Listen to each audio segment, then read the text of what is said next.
तुमची मुलं काय करतायत?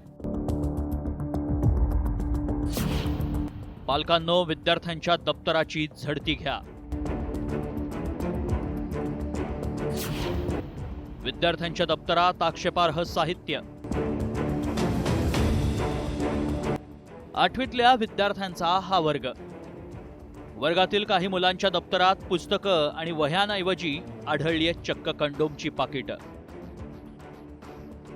एवढंच नव्हे तर फायटर, लोखंडी कडी, पत्ते, अंमली पदार्थ आणि सायकलची चेनही, या सर्व वस्तू विद्यार्थ्यांच्या दप्तरात आढळल्या आहेत. घोटीतील एका खासगी शिक्षण संस्थेतील शाळेमध्ये हा सगळा प्रकार उघडकीस आलाय.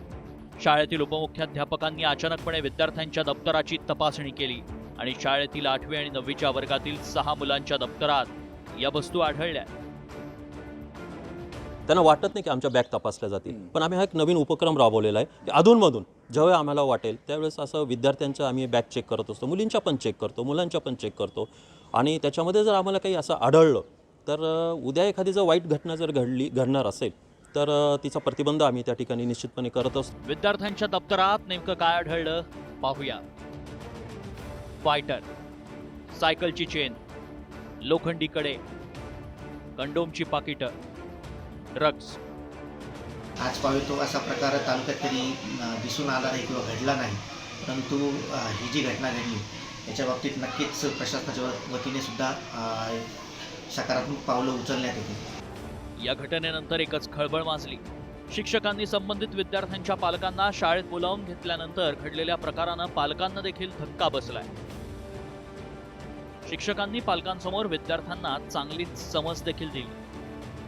केवळ एवढ्यावरच न थांबता शाळेतील विद्यार्थ्यांना शिस्त लावण्यासाठी वेगवेगळ्या प्रकारच्या केसांची स्टाईल ठेवून शाळेत येणाऱ्या विद्यार्थ्यांचे शाळेतच केस कापण्यात आले.